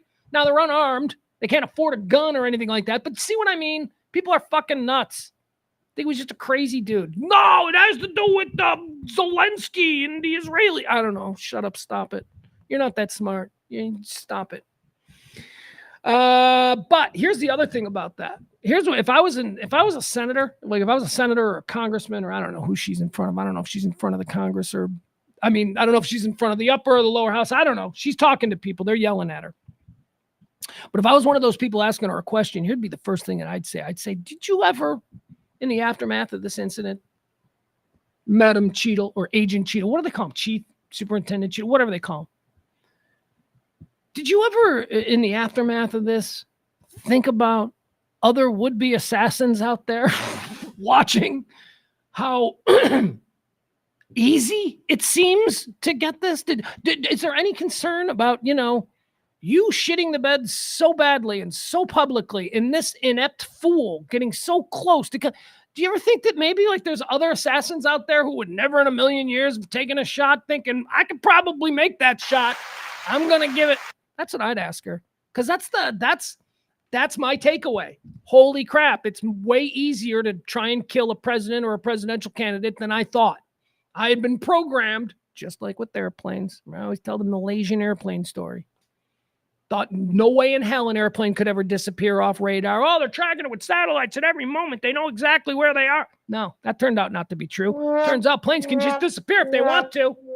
Well, it also seems like people can just get within 100 yards with a high-powered rifle and try and murder a global political figure. Didn't think that was possible. So she's answering all these questions, and she's probably going to resign. That's fine. Somebody's got to go. Somebody's shit's got to happen here. Some shit's got to happen. I do want to mention another thing that I was reading an article about. And it was an article by somebody. It wasn't like some guy that was taking one side or the other. It's not one of like, there's a lot of dudes on the right who are like former Secret Service guys, who are, and people always mention them, but there's also a lot of like other former Secret Service guys who aren't necessarily politically affiliated. I would seek out them. Not your Dan Bongino's, I'm just saying. So one of them was writing about how, of all the shit that has been talked about, and, people try to make it about DEI and all this kind of stuff. But he said there is a very real concern now because the agents assigned to cover the body agents, he referred to them, the agents assigned to actually take the bullet, the agents who are surrounding and nearest to the candidate or the politician at any given time, those are the body men. He said that it used to be that these were all men over 6 foot tall who were all of significant shoulder and back. Why? Because if you have to shield the president, you need a big man. And one of his comments was, that agent, that woman, that short, squat female agent, Trump is like 6'4". Why was she assigned to that position? Nobody's saying that she can't be a Secret Service agent, but what happened that they had a woman who is a foot shorter than the subject, the protectee, Trump. You had a woman who was a foot shorter acting as a shield for him while shots were ringing out. I mean, thankfully, the Secret Service sniper took the guy out after 1 shot or 2 shots or whatever. But I mean, what if that guy was still live and firing? Trump's head was completely exposed because the woman that had his body, the Secret Service agent, was 5'8" or less, 5'5". So I thought that was very interesting from a non-partisan Secret Service agent who said that this isn't about being for or against DEI and all that, but we have to apply these measures with some logic. There is a reason that we don't allow dwarves to be Secret Service members. I mean, it's like that. It's like, come on, we can work this out. But a woman who's 5'5" cannot be allowed to protect the body of the president. Not because women can't do it, but because it's not in the best interest of the person you're trying to protect. That's why. So anyway, that I thought was very interesting. I wish I had that guy's name, that secret. I've seen him before. Sometimes he shows up on Sky News. That's actually how I knew to find him, because I knew him from Sky News. I'm like, oh, that guy. I watch a lot of Sky News. I watched a lot of Sky News last night with all this stuff going on because I didn't want to get the bullshit, the nonsense, the performative American media spin on what was going on. I watched Sky News. I watched BBC News. They covered it wire to wire, just like CNN, nonstop. It was like their big story, but it was more interesting because it was a different perspective. It wasn't a nonsense propaganda programmed perspective or reaction. It was the rest of the world looking at America going, God, they're fucked up. Remember when they used to have their shit together? And I'm kind of interested in that perspective. I think more of us need to see that perspective, to look around and go, it's not that fucked up. And then maybe we fix this. What else do we have? CrowdStrike. That's right. We're going to talk about that. So the CrowdStrike global outage that happened on Friday. This is funny. It's still affecting a lot of, I don't know, Microsoft. It didn't affect me at all. I got to be honest. Didn't affect me. Affected my kid. My kid was very angry. It apparently ruined his banking, like he does banking. 11 o'clock at night on Saturday night, he whips out his phone and he's like, what's the address here? And I'm like, wait, what? What do you need he's Grubhubbing. He's Grubhubbing at like 11 o'clock at night. And I go to him, I go, I go, what are you doing? He's like, I'm just going to get some food. Panda Express at like 11 o'clock at night. I'm like, first of all, are they even open? Maybe it wasn't 11. He's like, I just want some Panda Express. I'm like, how much money do you have? And he goes, I got $20. And I go, okay, you're going to Grubhub with $20 and you think you're going to get Panda Express? You'll get an egg roll after the service fees, the delivery charge, and the tip. And he's like, whatever. And I go, you're going to tip? Because I make sure that he tips. He's like, yeah, fine. And anyway, it was just stupid. I don't know how we got there. He starts Grubhubbing at 11 o'clock. He didn't have enough money. He's like, well, you don't have enough money without tipping. I go, well, we do not utilize a service without being able to behave appropriately. If you cannot afford to tip the guy who brought the food to your door because you didn't want to get in your car and go get it yourself, if you don't have a moderate, it doesn't have to be a lot, but if you do not acknowledge that with some sort of monetary gratuity, you are no son of mine. And that hit him. He was like, ugh. So he didn't get Panda Express at 11 o'clock at night. All right, let's see here. Where were we? CrowdStrike, global outage. And that's what it was. Yeah, it was about his banking being screwed up because he was trying to Grubhub. Maybe that's the reason that he wasn't able to Grubhub. CrowdStrike, still it's screwed up. Here's what I love about it. CrowdStrike is a global security. Basically, they take major contracts. They have federal contracts with the United States government. They have global contracts with other governments. They basically insure against these government entities being hacked. They provide all kinds of internet security services. And then on Friday, it looks like they got hacked. Although it looks like that, because that's not what they're saying. What they're saying is, nope, they came right out immediately on Friday. Nope, not a hack. It was us. It was all us. We did it. We dick tripped.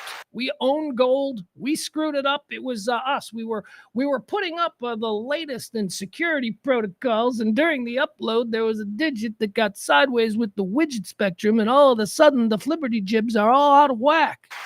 That's what they said. They claimed it was their mistake that they did it. You know why they did that? Because the world's leading global security expert can't come out and go, we got hacked. They can't. So we don't know. We don't know what happened. I think they got hacked. And they can't admit that. Now, even saying what they did say, which was, oh, no, it was us. We uploaded with an update and it was not right. That's what they said. And even saying that, they still went down. They dropped 10%. 10%, I think, is what it was on Friday. Now, imagine if CrowdStrike had said, we got hacked. Oh, my God, we thought we were good at this, and it turns out we suck. They would have lost everything. So, I don't know. It's still down. It's going to take a while.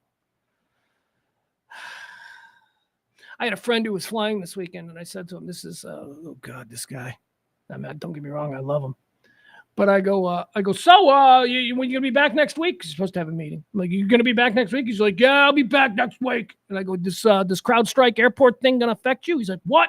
And I go, yeah, there's grounded airports and planes. There's flights. People are backed up. He's like, that don't affect me. I fly private. I'm like, ugh. Rich guys. Yeah, rich guys. I'm like, well, okay. Cool. All right, let's see here. What else do we have? We talked about Sorkin. That was a fun story. How about this one locally? First Baptist here in Texas on Dallas, our big showcase cathedral. On a slow news weekend, this might make national news, but it didn't. First Baptist, the original or the old, I don't know if it's the original, but it's the one that they call the old, here, I'll show you. Secondary Chapel. It's the historic Secondary Chapel at First Dallas Baptist, right there in downtown. My building, I used to live in a building that was essentially adjacent to this.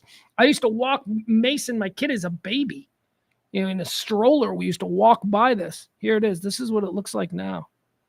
Good Lord. Hold on. All right, so First Baptist. This is Jeffries. This is, President Trump's minister, Jeffries. This is his place. Look at this. That is gutted.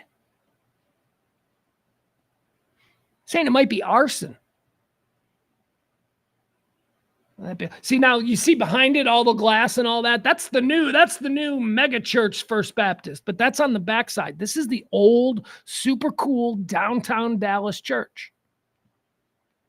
Well, one of them. There's a really cool Catholic church that's I think is on Jacinta or something. But all right, that's let's see what the story here is. What are they saying about what happened at First Baptist? Get a look at those pictures. Fire at First Baptist Dallas causes historic secondary chapel to collapse. Amid the smell of smoke, Dallas Fire Rescue on Saturday continued to spray water on a fire-damaged chapel at First Baptist Dallas in the aftermath of a 4-alarm blaze. Debris could be seen through the structure's red brick walls and window panes, and at least 2 rescue trucks remained at the scene.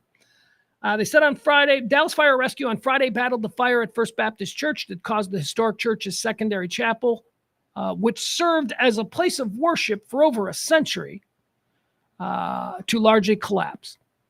Most firefighting operations began to shut down. All right, I don't care about this. I want to know about what caused it. There have been no reported injuries, and the cause of the fire is under investigation.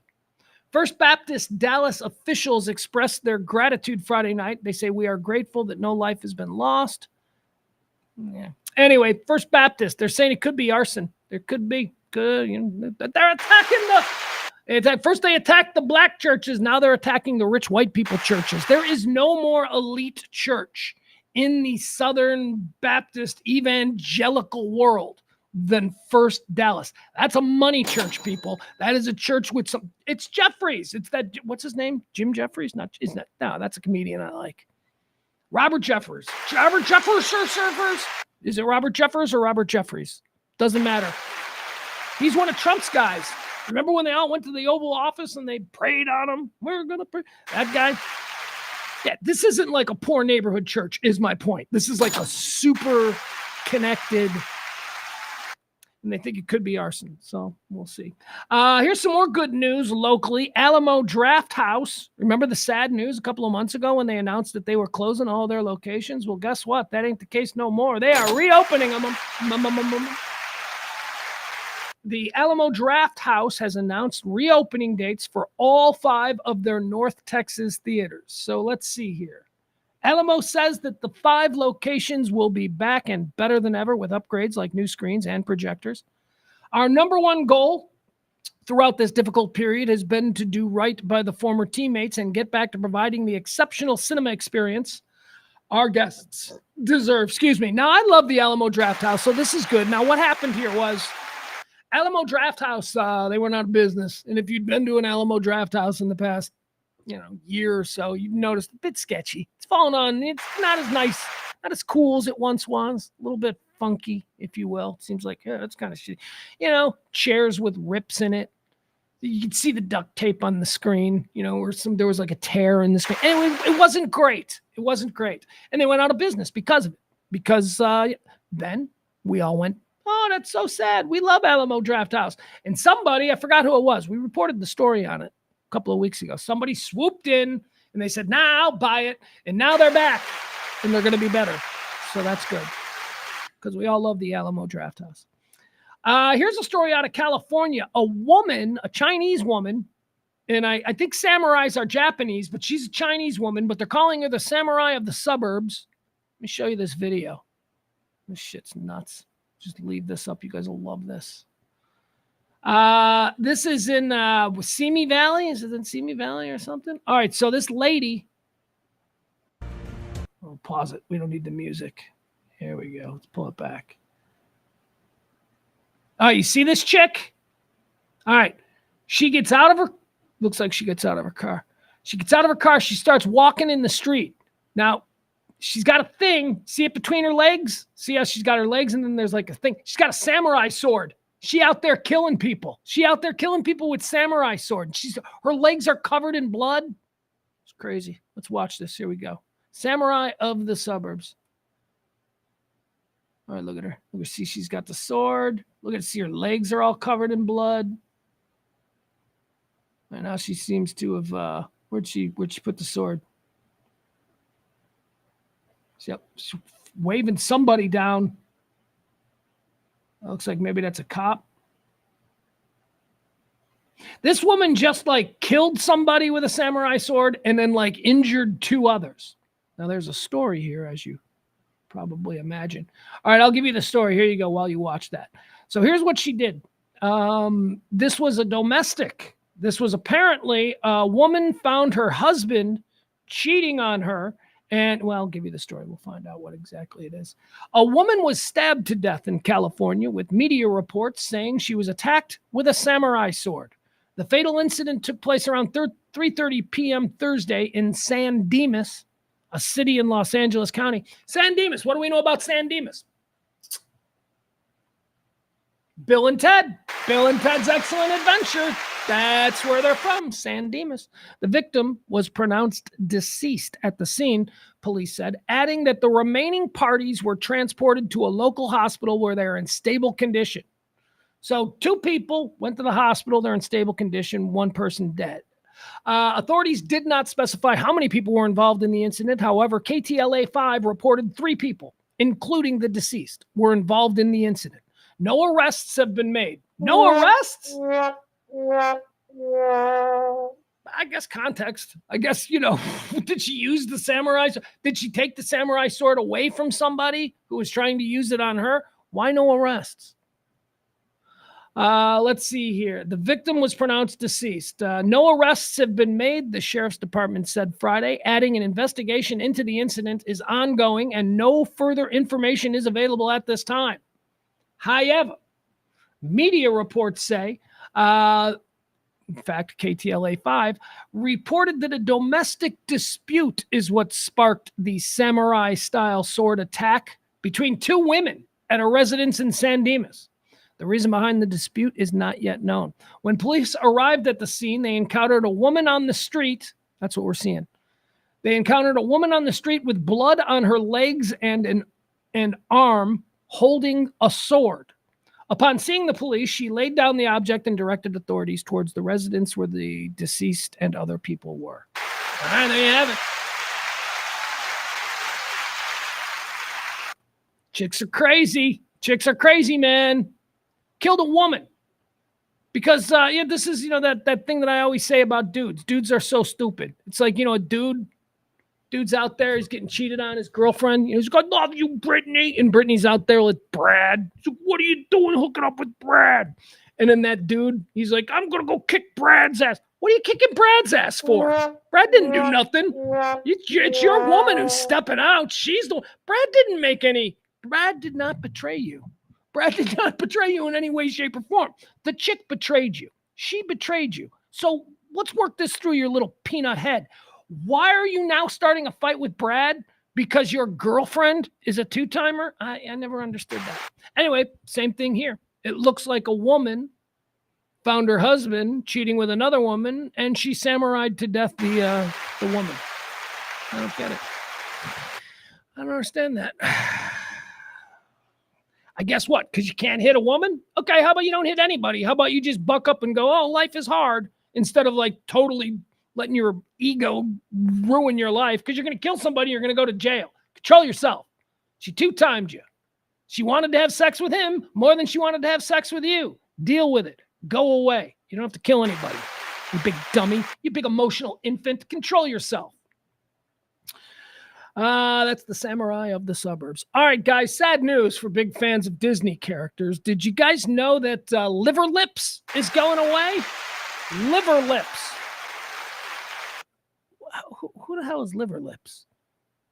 Liver Lips McGraw. This was a character. Here, I'll show you who Liver Lips is.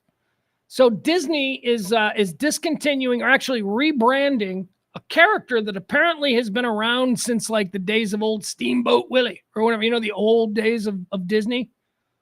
Liver Lips McGraw. Here, this is Liver Lips. There's not a lot of, he doesn't get a lot of,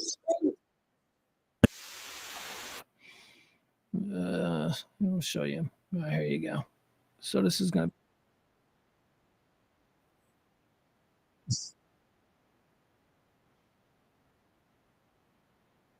all right, here you go. This is Liver Lips.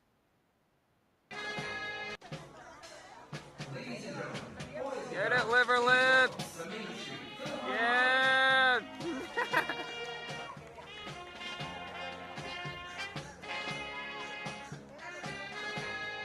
All right, there you go. That's Liver Lips McGraw.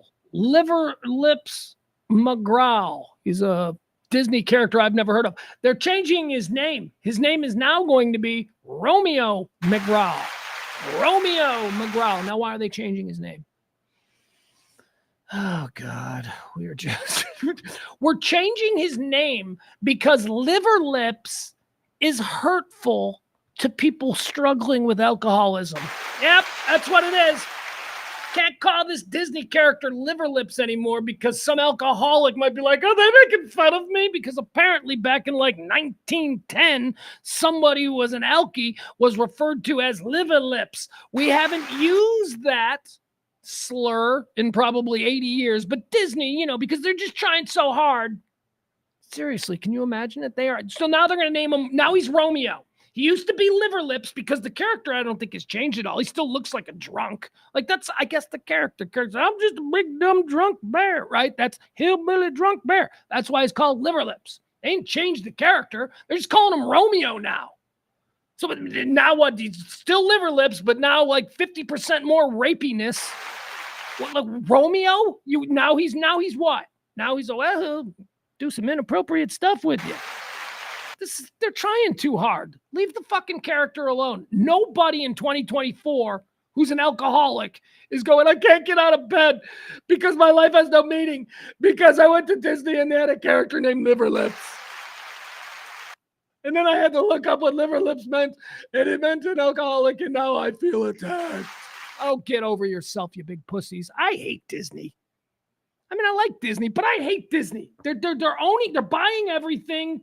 And they're just such pussies. Yes, I'm sorry, we can't have Liver Lips McGraw anymore at our theme parks because Disney has changed the name of one of its decades-old characters after being deemed offensive and derogatory.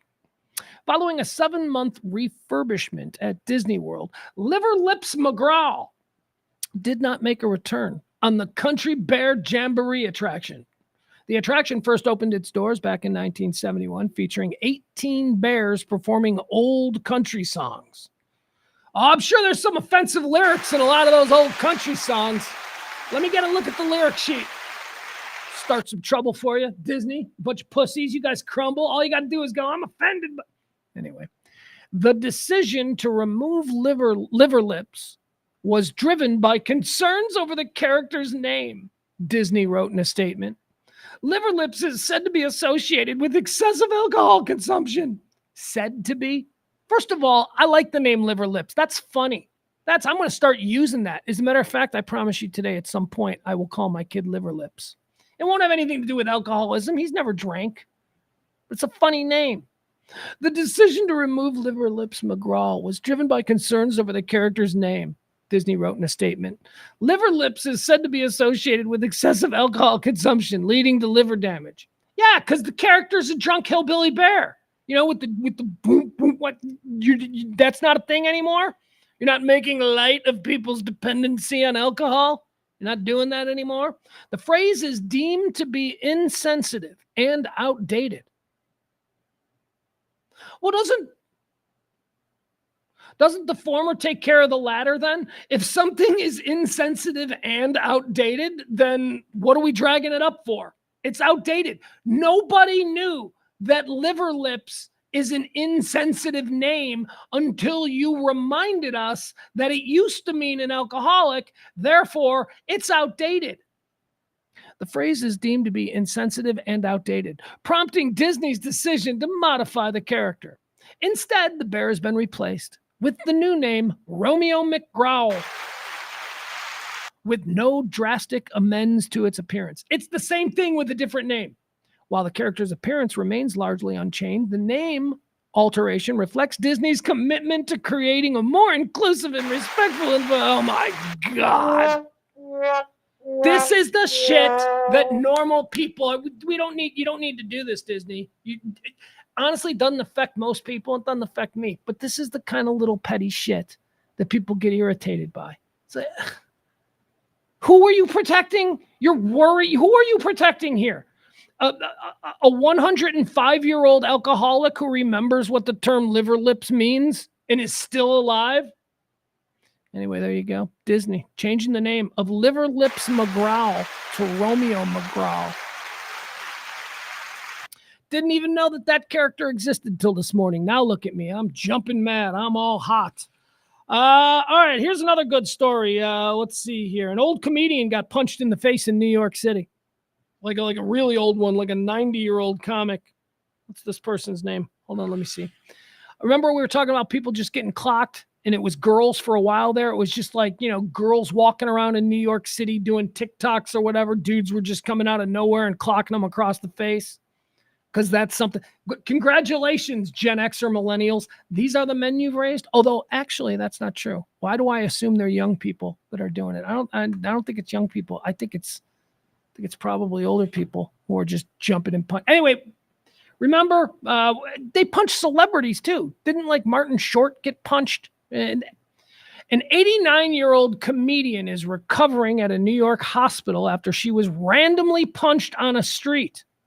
I don't know what her name is. 89-year-old comedian is recovered after being randomly punched and knocked to the ground while waiting to cross the street in New York earlier this month. Diane Forrest said that she had just stopped at a coffee shop and was heading to a swimming pool when someone came up to her from behind and hit her in the eye. She lay on the ground in shock as police and paramedics came to her aid. I thought I had lost use of the eye because I couldn't see anything, Forrest said.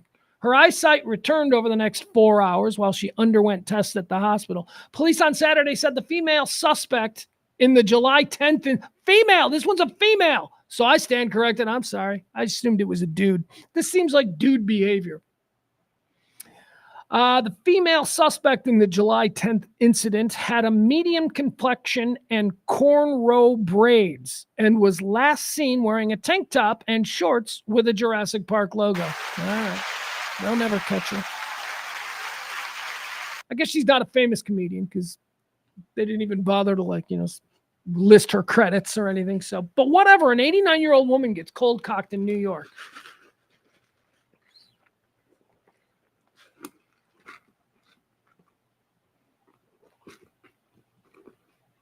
Hold on. I hate these red straws. I hate these big gulp red straws. They always break. 7-Eleven, you need to put better quality straws. They break, and then you got a hole, and you can't get the right suction, and it's just not good. All right, let's see here. What else do we have? Liver lips. There's another one I wanted to talk about today. We did liver lips. We did, Team USA versus South Sudan. Did you see this over the weekend? Team USA, Olympic basketball. They almost got their ass beat by South Sudan, a team they should have.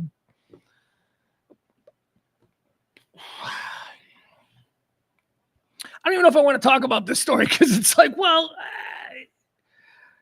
I imagine the Team USA will be fine once they start playing for, medals and stuff like that. But right now, they struggled against South Sudan. They struggled against Canada. They have not been waxing people here in the what do they call them? The preliminary games until you get to the qualifying rounds. They're winning, but they're barely winning. South Sudan is who they played on Saturday. They won by 1 point. I think it was 101-100. All that tells me is that these guys are just taking it easy. They know they're going to win, and they're just doing enough to win. They're not busting a nut. They're like, this is South Sudan. We could school these guys.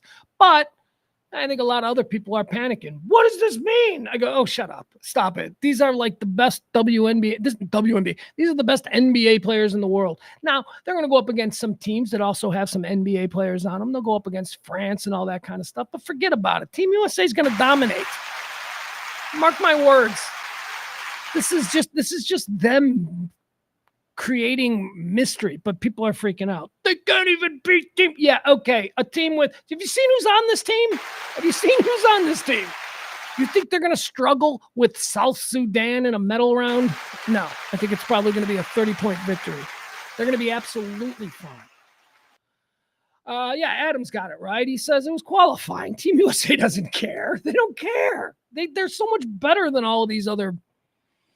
I mean, there are great European players and there's great Asian players in the league, but none of those countries can form a team, I think, that's going to give Team USA a. But hey, you know what? Arrogance has led me to be embarrassed before, so we'll see. Olympics are coming. I don't care.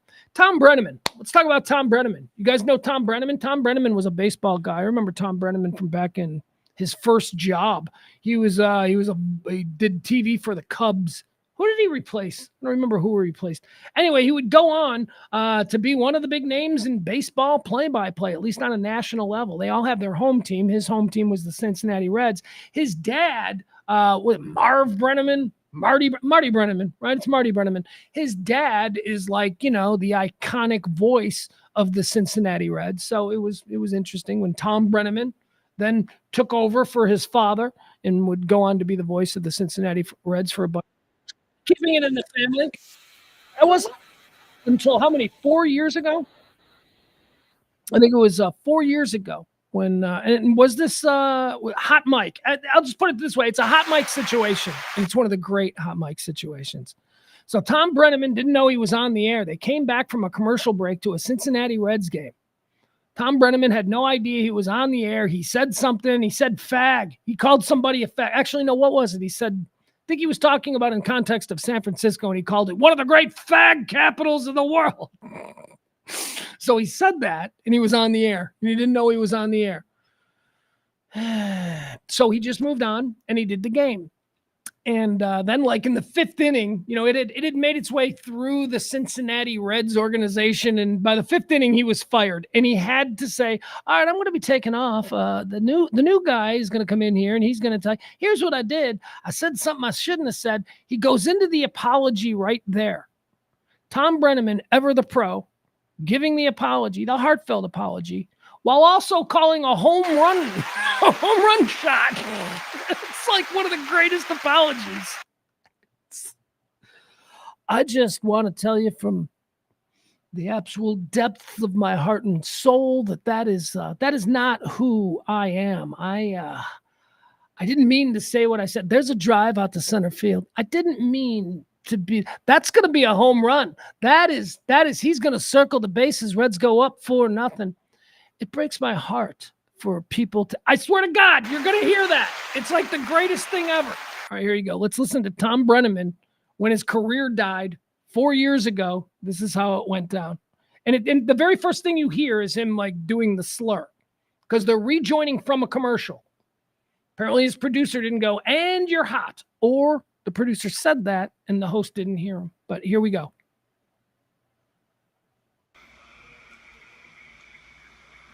Fag capitals of the world. Hold on. Or the fag capitals of the world. Reds Live, the pregame show presented by Ray St. Clair Roofing. 3-0 ball game with the Reds in front of the Royals. We go to the top half of the fifth inning. Castellanos to lead things. All right, here you go. This is brilliant, practiced technical broadcasting. This is Tom Brennaman. The dude is great. Things off. Jim Day's going to be taking us the rest of the way through this game as Holland takes over on the mound. I made a comment earlier tonight that I guess went out over the air that I am deeply ashamed of. If I have hurt anyone out there, I can't tell you how much I say from the bottom of my heart. I'm so very, very sorry. I pride myself and think of myself as a man of faith. As there's a drive in a deep left field by Castellanos, it will be a home run. And so that'll make it a 4-0 ball game. I pride myself on being a man of faith. There's a drive Castellanos going to. Self and think of myself as a man of faith. As there's a drive in a deep left field by Castellanos, it will be a home run. And so that'll make it a 4-0 ball game. I don't know if I'm going to be putting on this headset again. I don't know if it's going to be for the Reds. I don't know if it's going to be for my bosses at Fox. I want to apologize for the people who signed my paycheck for the Reds, for Fox Sports Ohio. I love that. I love that. He wants to apologize to the people who signed his paycheck, not to the people who may have offended. Just this is grovel mode. He got screamed at by his boss, and he is scared shitless in this moment. Just kissing ass and carrying that water. For the people I work with, for anybody that I've offended here tonight, I can't begin to tell you how deeply sorry I am. That is not who I am and never has been. And I'd like to thank... Now, I think I've used the word fag, which is the word that I've used it for comedic effect maybe 3 times in the last 5 years. It's a word we used to say. It's a word that as kids, everything was, that's so gay, you're such a fag. It didn't have anything to do with one's sexual orientation. Although as I matured, I can see how that could be offensive. So whatever. So we walk away with it. Anyway, I don't use that word conversationally and with any sort of familiarity. He obviously does. He got caught on I wouldn't be anywhere near a microphone and even think to say that word or the N word or whatever, because microphones, you big dummy. So now he's groveling because he's a guy. And by the way, you heard how he said it. He said it like a tough guy too. Yeah, that's one of them fag capitals because they ain't real men like me. That was like the whole attitude of it. So he's a D-bag. He's a complete D-bag. He got caught. And, he's going out like a bitch. He's crying. He's like, I don't know if I'll ever work again. I want to apologize to the people who signed my paychecks. There we go. Maybe I could have some people that could back that up. I am very, very sorry, and I beg for your forgiveness. Yeah.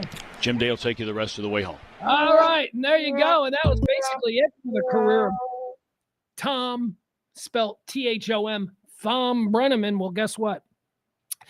He got a new job. That's right. Thom Brennaman is back. It looks like CBS. Is it CBS Sports? Ex-MLB announcer Thom Brennaman returning to TV as a college football broadcaster 4 years after the hot mic slur. So he had to sit out for 4 years. That's fine. He sat out for 4 years. Now he's going to do like college football nobody cares about on the CW. Hey, he's good. He's good. He's a pro. He's slick. He's a legacy. His dad is a legend. Whatever. He sat out for 4 years because he just casually used the word fag. Ex-MLB broadcaster. By the way, I also don't know that that's necessarily the right punishment. It seems a bit extreme that a man would lose his income for 4 years because he is kind of a D-bag and talks like a D-bag, like, you're a fag, but whatever. Some people do talk like that, and those people exist. Is our hatred for them, or I don't even have hatred for them, but is our disdain for them worth saying you can't earn a living for 4 years? I don't know. That seems a bit outsized of a punishment for somebody who's just said a stupid thing. But here we are. Brennaman will make his season debut on August 31st when Oregon State squares off against Idaho State.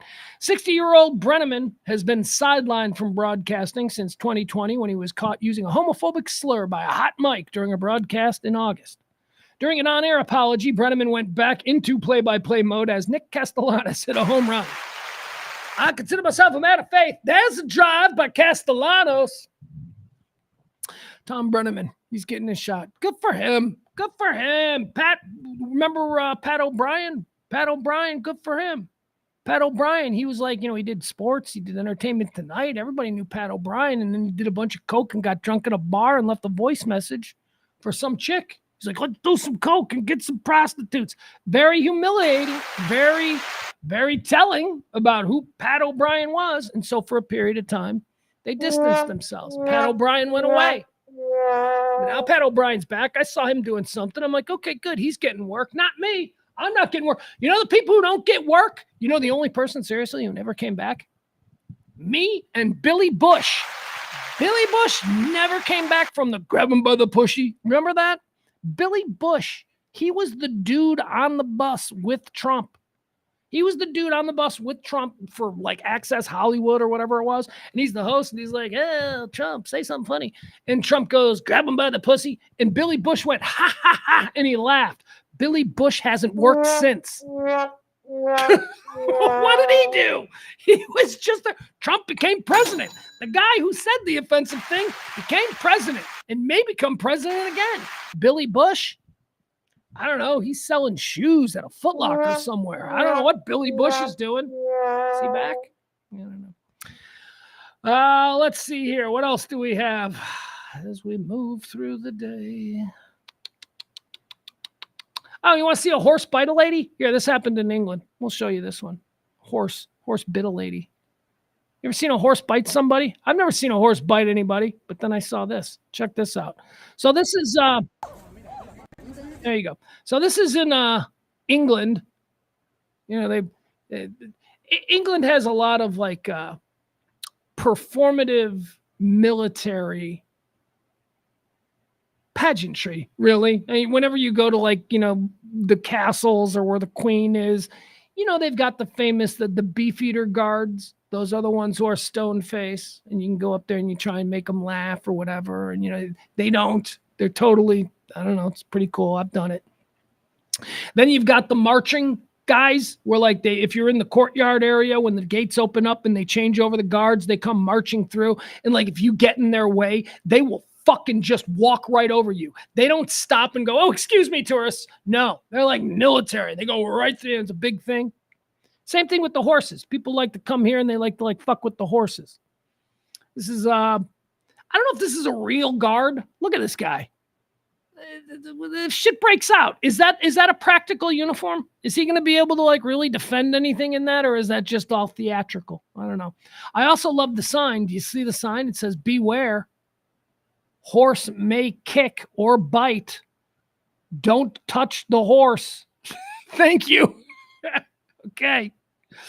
Words to live by. Don't touch the horse. All right, so here we go. Let's see what happens. Fuck! Oh my God! Did you guys see that? Do you guys need to see that again? That fucking horse. That horse grabbed her arm like a shark. Oh my God.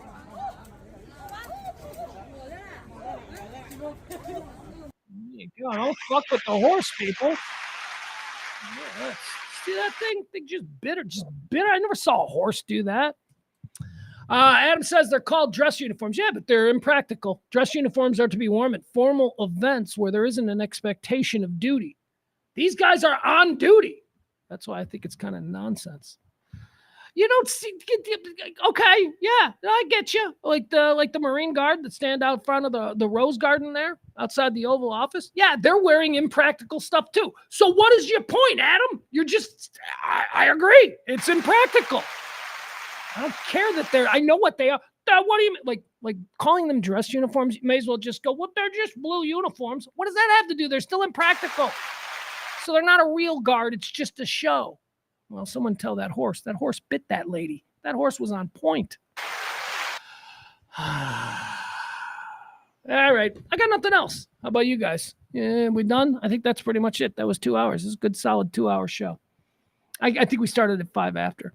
But that's it. That's all I got. I love you guys. Appreciate it. We did the show today. I didn't love this studio. We're going to go to a cooler studio tomorrow. We're going to have something cooler, I promise you. This was... I expected something different, and then I couldn't pull it off, and we had to get on the air. Tip the show if you can. This show runs on your gratuities. Help us out. That would be wonderful. I love you all. We'll see you back here tomorrow. Like, follow, subscribe. Make sure we've got new pages for Radio Misfits Dallas. We've got new YouTube. We got to start pushing that. We'll do that tomorrow. Is there anything else? I don't think there's anything else. All right, folks. Love you kindly. Be well. We'll see you tomorrow. Come back for the rant, won't you? Pugs Moran here at the E-Gallery in the beautiful Design District on RadioMisfits.com. We are Radio Misfits Dallas.